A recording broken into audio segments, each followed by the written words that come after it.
like you're just a tenant in the world.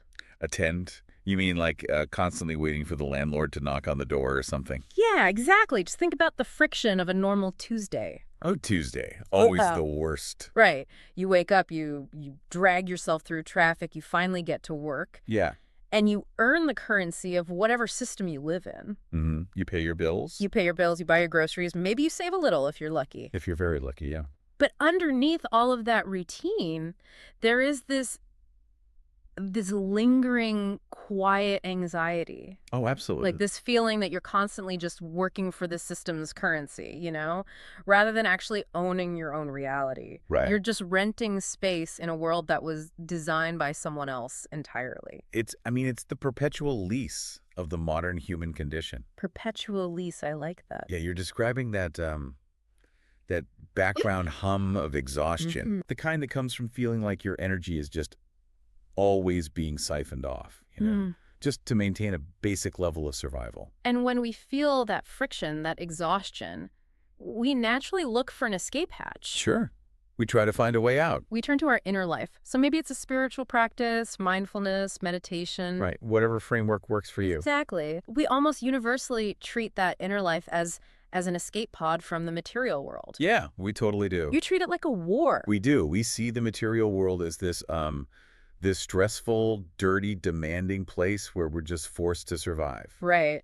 And the spiritual world is supposed to be the pure, quiet sanctuary where we finally find peace. It is the oldest dichotomy in human history, really. Oh, 100%. The sacred versus the profane, right? Yeah. Asceticism versus materialism. Exactly. We've been running from one end of that pendulum to the other for, thousands of years. Thousands. But there is a framework, and this is what we're looking at today. Yes, the source material. Right. We've got a fascinating set of philosophical notes and dialogue excerpts for today's deep dive. Mm-hmm. And this framework argues that this war, this huge historical conflict, is a complete illusion. A total illusion. Yeah, the conflict doesn't actually exist. Which is wild to think about. It is. So we are going to unpack a concept that the authors of this text call the jurisdictional audit. The jurisdictional audit. Yep, and it completely redefines the relationship between money, systems of power, and, spiritual sovereignty. And we should mention, this is guided by two conceptual voices in the text, right? Yes, good point. Yeah. One is named Helios, and the other is called the Mad Philosopher. The premise they operate from is just, it's staggering when you really sit down with it. Staggering is the word. They call this realization the master key. The master key, right. Because the text points out that the trap most people fall into is believing that the material and the spiritual are actively fighting each other. And that's a problem, because if you believe they're at war, you have to choose a side. You're forced to choose. You either go full Wall Street, right, become completely obsessed with material gain. And then your inner life just withers away into nothing. Exactly. Or you swing the other way. You go full monk. Right, you retreat entirely into spiritual isolation. And you view money, infrastructure, society as inherently corrupting. Which basically leaves you either spiritually bankrupt or physically impoverished. Yeah, neither of which is great. Not at all. So the master key is the realization that they aren't enemies. They aren't. The mad philosopher argues they are two sides of the same sovereign coin. The coin cannot exist without both sides. If you file off the heads or the tails, you don't have a pure coin anymore. Right, you just have a destroyed, worthless piece of metal. Exactly. You can't spend it. It holds absolutely no value. So to explain how these two sides actually connect, the text introduces a highly specific term. Right. They call it the forensic frequency. It's the forensic frequency. Yeah. Yeah, and it states that bringing in an audit of ancient texts, and it specifically points to both Old and New Testament mechanics here. It shows that this forensic frequency is universal. The law of jurisdiction remains constant across the board. But what immediately jumps out there is the vocabulary. Oh, totally. The words they choose. Yeah, forensic, audit, jurisdiction. It's very specific. It is. Because normally when we talk about inner peace or, spiritual alignment, the language is soft. Soft, yeah. Poetic. It's all about flow and grace and just letting go. Right. But this sounds like it was written by an appellate court judge. It really does. And the clinical nature of that vocabulary is doing some very heavy lifting here. How so? Well, the author is forcefully taking the abstract, esoteric world of the spirit and they are grounding it into something concrete. Concrete and measurable. Yes, systemic. Right. A frequency isn't a metaphor here, right? It's a measurable wave of energy. Mm-hmm. And forensic implies this rigorous, completely unsentimental investigation of evidence. Right. No feelings involved. Exactly. And an audit is a systematic review of accounts to ensure compliance with a set of established rules. So it basically strips all the mysticism away. It absolutely does. That's saying the spiritual world isn't just this foggy realm of good vibes that randomly blesses people, you know? Right. It has mechanics. Mechanics is the perfect word. Yeah.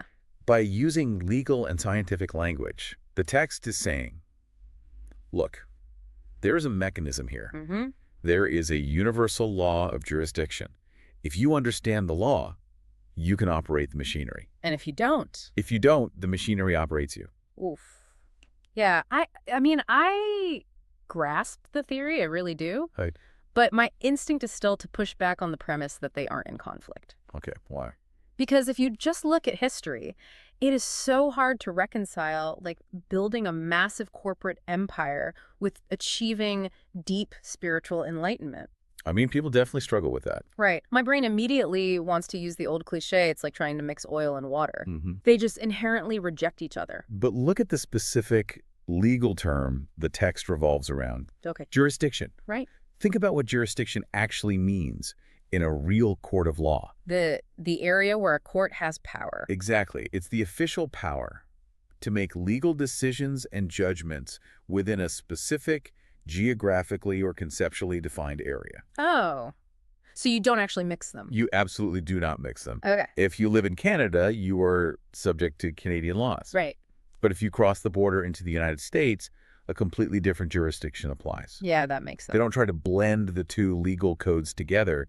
You recognize them as separate, distinct domains that just operate under different authorities. You know what it makes me think of? What's that? An AC/DC power inverter. Oh, that's a good one. Right. Because you have this massive high voltage alternating current, the raw energy coming from the power grid, which we could compare to the spiritual side. Okay, yeah. But if you plug your fragile little laptop directly into that raw power line, you completely blow the circuit. Oh, it fries instantly. The device is ruined. You need an inverter. You have to convert that AC power into a grounded, direct current DC power that can actually run the delicate physical machinery of your daily life. That is a fantastic analogy. Thanks. Because the two currents aren't fighting each other, right? No, not at all. They just operate under different jurisdictions of physics, and you need a mechanism to translate one into the other. Exactly.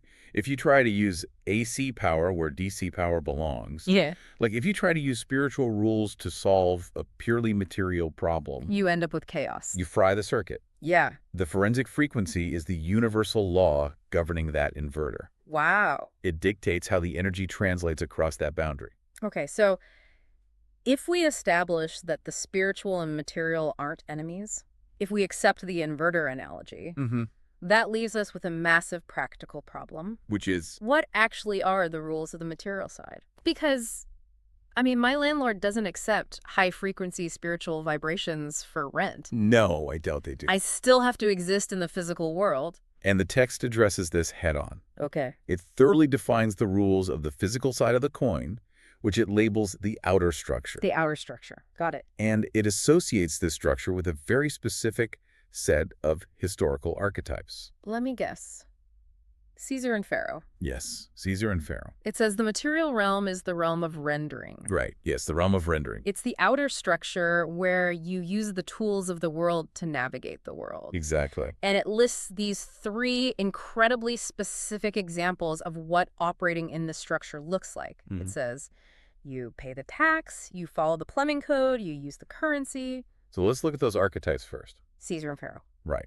They represent the ultimate, indisputable authorities of the physical, material world. Yeah, absolute power. They are the systems of human governance, commerce, infrastructure. They're the architects of the grid.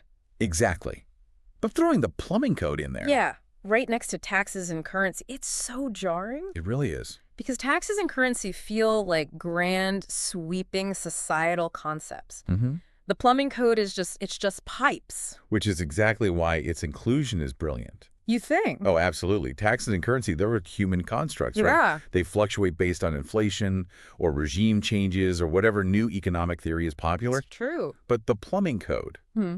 that is based on the unyielding laws of physical reality. Gravity. Gravity, Yeah. water pressure, the actual physical properties of PVC pipes. Right. The text is emphasizing the absolute, undeniable, mundane nature of physical reality. Because you could be like the most spiritually enlightened guru on the planet, vibrating at the highest state of consciousness imaginable. Right. But if you install your toilet backward, your bathroom is going to flood. It is going to flood. Your spiritual frequency does not grant you a bypass around the laws of physics. Or civic infrastructure, apparently. No, that is what the realm of rendering means. You have to render physical actions to achieve physical results. Yeah. You cannot meditate a skyscraper into existence. You have to pour the concrete. You have to pour the concrete, and you have to follow the plumbing code. You know, the mechanics of this feel identical to a massive multiplayer online video game. Oh, like World of Warcraft or something. Yeah, exactly like World of Warcraft. Let's say you log into the game. Okay. When you enter that digital world, you are entering a specific jurisdiction. Right. The game has its own rules, its own gravity, its own economy. The outer structure of the digital realm. Exactly.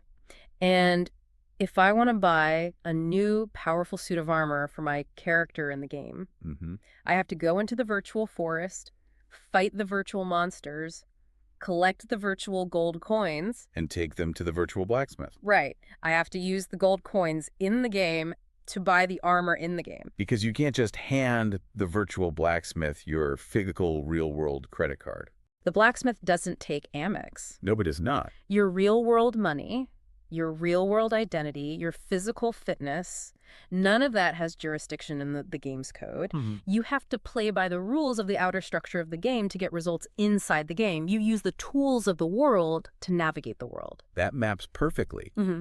But, and this is important, we need to explore the danger inherent in that game environment. The trap. The trap, which the text also anticipates. The grind. The grind. Yeah. If you spend 12 hours a day, every day, farming virtual gold, obsessing over the virtual economy, and stressing over the status of your avatar. What happens to your real-world identity? Exactly. It degrades. You become completely consumed by the simulation. And bringing that back to the real world, if I spend all my time just following the plumbing code, paying the taxes, grinding for Caesar's currency, Right. and just managing all the logistics of the outer structure, don't I just become an NPC? A non-player character. Yeah. A non-player character. Doesn't constantly playing by the rules of Caesar's world make you a slave to Caesar? It's a real risk. We are right back to being the tenant we talked about at the start. You've hit the exact friction point the master key is designed to resolve. Okay. If you only operate in the material jurisdiction, if you stare endlessly at side A of the coin, you absolutely become a slave to it. You become a tenant of the game. Yes. You avoid becoming a slave only by understanding where the blueprint for your avatar's journey is actually drawn. You have to step away from the keyboard. You have to step away. You have to leave the noisy marketplace of Caesar and enter what the text calls the secret room. The secret room. Yes. The text explicitly labels the secret room as the God connection. It says this is where the blueprint is drawn through a one-on-one universal connection in the mind. Right. It specifically mentions secret prayer or private meditation as the access point. So we've moved from the highly regulated public collective space of the outer structure. The taxes, the codes, the traffic. Right. Into an entirely private, individual, internal jurisdiction. And here is where the text makes a massive, almost shocking assertion. Oh, it really does. It claims that without this secret mental connection, you won't even have the opportunity to hold the physical coin in the outer structure. Yeah. It states that the physical coin you hold is merely a rendered shadow of the spiritual frequency you have already claimed in the secret room. A rendered shadow. Yeah. That phrasing requires a deep dive into the mechanics of creation. Let's do it. Let's stick with your digital analogy and look at how 3D computer animation works. Like the Unreal Engine. Oh, sure. When a video game console renders a highly detailed 3D object on your television screen, like a glowing sword or a hyper-realistic car, what you are actually looking at is just the final outward manifestation of millions of lines of invisible code. The code is math. Just math. It has no physical substance, no color, no weight. But the code is the actual reality of the game. Right. The beautiful image on your screen is just the rendered shadow of that underlying code. Wow. The text is making the exact same argument about physical reality.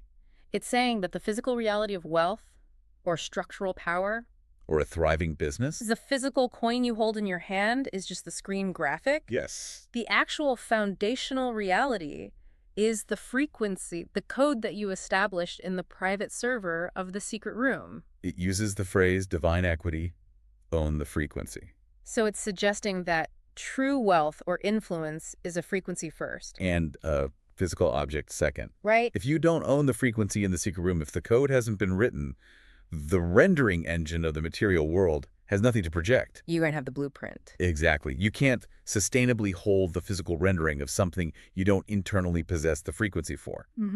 We see this all the time with lottery winners who lose everything in 3 years. Oh, that's a great example. They acquired the physical coins of Caesar, but they never owned the internal frequency of wealth in their secret room. Right.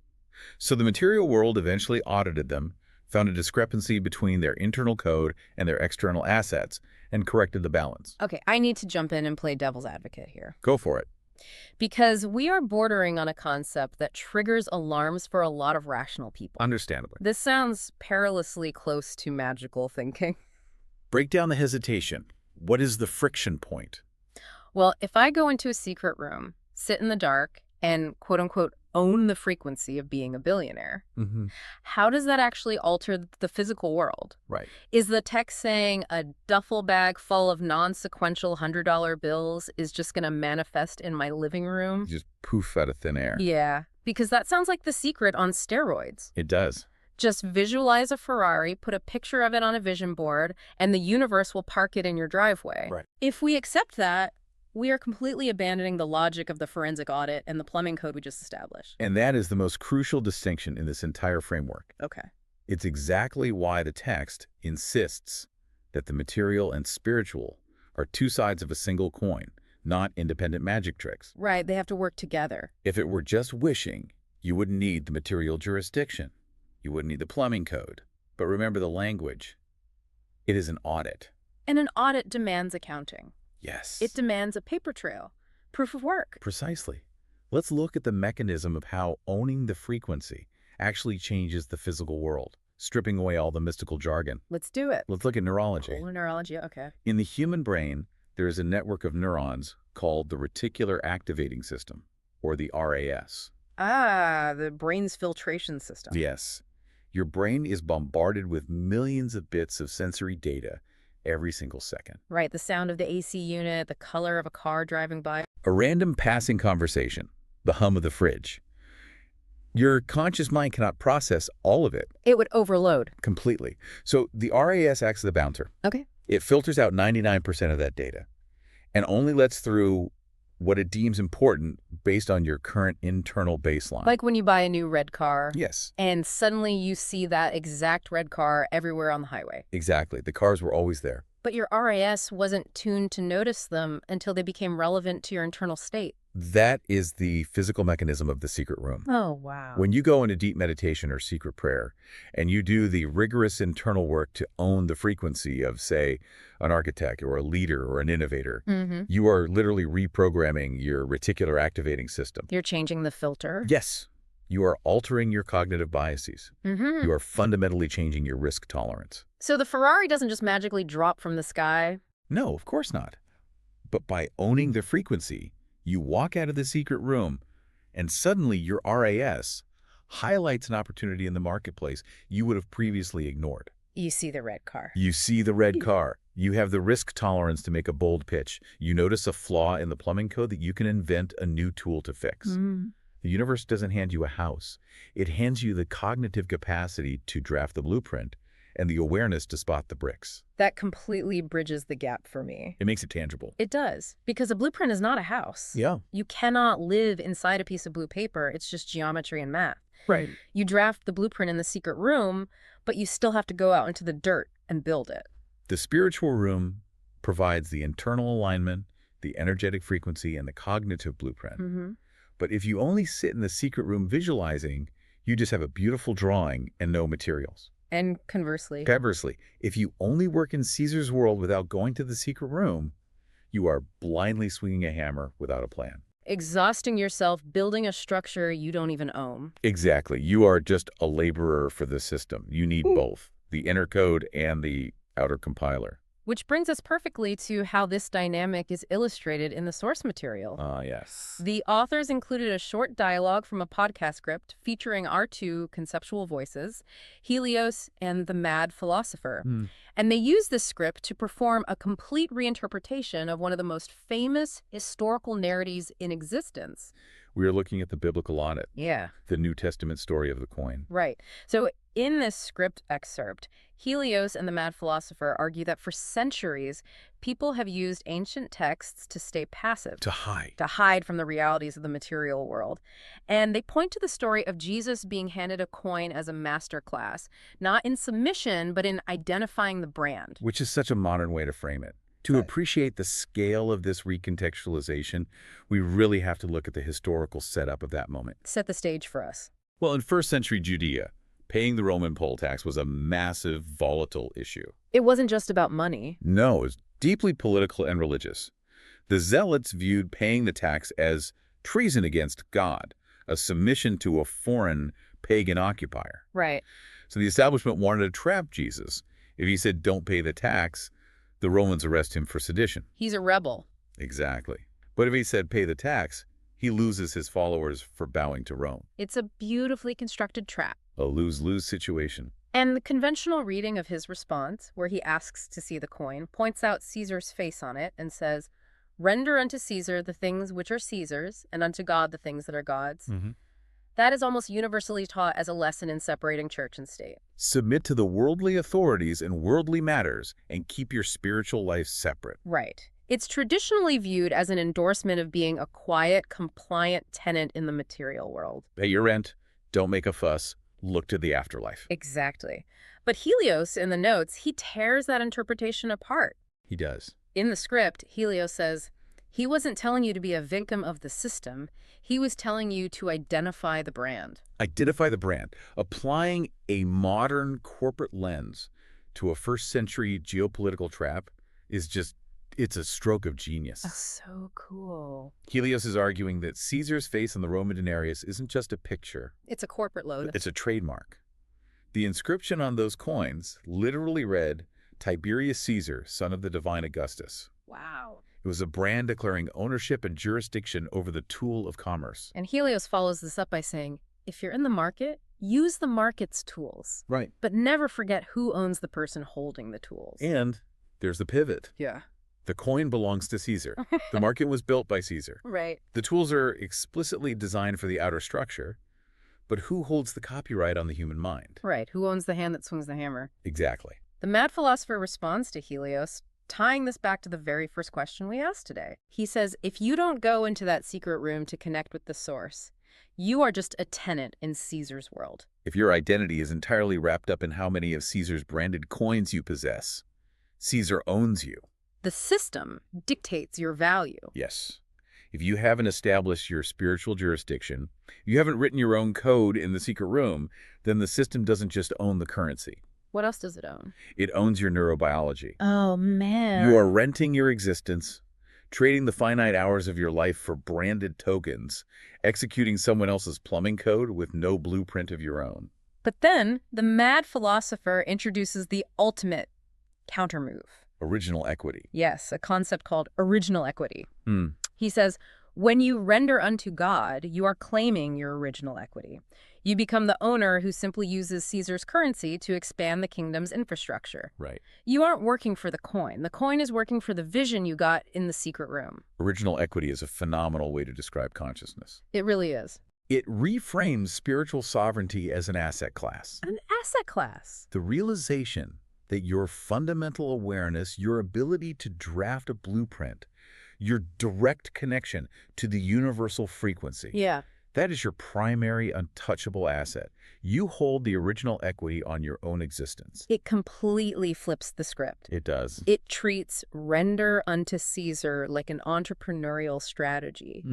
The coin is no longer your master, it's just a hammer. It's just a tool. You are taking Caesar's tools, capitalism, infrastructure, digital networks, whatever the modern equivalents to the Roman road are. Right. And you are using them to construct the blueprint you downloaded in the secret room. You are hacking the material world with a spiritual blueprint. I love that. Hacking the material world. You comply with the plumbing code not out of subservience, but because you need the pipes to work in order to build a structure that houses a higher frequency. Right. The tenant complains about the landlord. The owner uses the landlord's bank to finance their own high-rise. That is incredibly empowering in theory. But the friction is still there. Sure is. Caesar's world is incredibly loud. Very loud. The market is demanding. The algorithms are designed to hijack your attention. Caponstumps. The plumbing actually is leaking, and the contractor is overcharging you. Real life happens. Right. So how do you maintain the awareness of your original equity when the outer structure is screaming at you 24/7? The architects of this jurisdictional audit understood that cognitive drift is the greatest threat to this framework. Cognitive drift. Yes. Words evaporate, philosophy gets lost in traffic jams. True. So they didn't just leave this as a dialogue. Right. Did you see the actual drawing they mapped out for this? I did. The visual notes they provided to anchor the concept. The visual blueprint. Sure. It's a remarkable piece of conceptual art designed to force the mind to hold both realities simultaneously. Yeah, the notes detail this massive, glowing, jurisdictional coin floating right in the center of the screen. And every single aesthetic choice in this proposed image carries immense philosophical weight. It does. Let's break it down. Let's start with side A, representing the material realm. Okay. The notes say it features the face of a ruler, Caesar, or pharaoh. But it isn't drawn like a classical, romantic oil painting. Right. It's styled with a forensic blueprint aesthetic. Sharp lines, grids. And it's clearly labeled, Material Jurisdiction Render the Tools. The choice of a mechanical forensic aesthetic for the ruler's face is a vital psychological cue. How so? Well, when we look at the material world politics, economics, corporate ladders, we tend to emotionalize them. Oh, absolutely. We get angry at the system or we worship it. Drawing Caesar as a mechanical blueprint strips all the emotion away. Oh, I see. It reminds the viewer that the material world is just a mechanism. It's a machine made of rules, grids, and codes. Right. You don't get angry at a toaster for not being a television. You just learn how the toaster works. That neutralizes so much anxiety. It really does. Then we have side B, the spiritual side. The notes say this features a glowing golden brain or a figure in deep meditation. Right. And the label reads, Divine Equity, Own the Frequency. And what did you find interesting there? What I found so fascinating is the choice of a brain. Yes. Usually when artists try to depict the spiritual or the divine, they lean into the ethereal. So a glowing heart, a halo. A dove, clouds of light, all that stuff. But a golden brain It's very grounded. that roots the spiritual firmly in neurology and consciousness. It grounds the divine in the intellect and the focused will. Yeah. It declares that the secret room is not a place where you go to check your brain at the door and just float away on a cloud of feeling. Right. It is a place of immense, focused, cognitive architecture. The frequency is tuned in the mind. That's where the blueprint is drafted. And the background behind this spinning coin is split right down the middle. Half of the visual field is the busy, chaotic, dusty marketplace of Caesar. Stalls, merchants, noise. The other half is the vast, silent, deep purple and gold of the cosmic heaven, representing God or source. And the coin is floating exactly on the boundary line between these two realities. It perfectly embodies the master key we started with. It bridges the gap. The coin exists simultaneously in the chaotic market and the infinite cosmos, refusing to file off either side. But there is one final detail in the notes that ties the entire philosophy together. Oh, the platform. Yes. The coin isn't just floating in empty space. The notes state that the coin must be resting on a specific platform. It is balancing on the spine of a book. And the book is titled, Mastering the Art of Making Things Happen. That is the synthesis. Right. That is the compiler we talked about earlier. Right. We have this beautiful glowing coin balancing the infinite cosmos and the gritty marketplace. It's a flawless philosophical theory. But without that book, it's just a theory suspended in the air. It's like an architectural model. The coin is the idea floating up there, perfectly balanced between heaven and earth. Mm. But gravity exists. Always. The coin has to land on a solid foundation. If it doesn't land on making things happen, the theory just falls into the void and shatters. Action is the gravity of the material world. Action. The entire framework of original equity in the secret room is utterly useless without action. Right. Making things happen is the physical bridge between drafting the blueprint in private and executing the plumbing code in public. You can understand that you are not a tenant. You can meditate on your divine equity for 10 hours a day. But if you don't actually get up, pick up Caesar's branded tools, and start sweating in the marketplace, The audit fails. the ledger doesn't balance. So let's step back and look at the whole ledger of this journey we've just taken. Sounds good. We started by confronting the illusion of the war, the master key realization that the material and the spiritual are simply two jurisdictions on the same sovereign coin. Right. We define the outer structure, acknowledging that true spiritual sovereignty doesn't give you a free pass from reality. No free pass. It demands you respect the plumbing codes and physical laws of Caesar's world. And then we unlocked the secret room, diving into the neuroscience and spiritual mechanics of how drafting an internal blueprint actually alters your perception of the physical world. We performed a biblical audit, completely redefining original equity to understand that we hold the primary asset of our own consciousness. Allowing us to use the market's tools without being used by them. Exactly. And finally, we looked at the visual blueprint, realizing that this dual reality system only functions when it lands on a platform of relentless, tangible action. The ultimate goal of this jurisdictional audit isn't to escape the marketplace. It isn't to retreat into a cave. No. The goal is to walk straight into the center of the market, holding Caesar's coin, but operating entirely on the frequency of your own secret room. It is the ultimate shift in identity. Moving from a passive tenant, anxious about the rent, to an active owner who is financing their own reality. It really is a masterclass in rewriting your own code. It absolutely is. And I want to leave you, the listener, with a final provocative thought to carry with you as you step back into the noise of the outer structure today. The text states that the physical coin you hold in your hand and all the physical circumstances of your life are just a rendered shadow of the spiritual frequency you've already claimed in secret. A rendered shadow. So, take a moment right now. Look around at your current material jurisdiction, your job, your daily routine, your bank account, the quality of your relationships. Let's observe it. If all of these things are just the outward rendered shadows of your internal code, what exactly is the blueprint you've been unknowingly drafting in your secret room?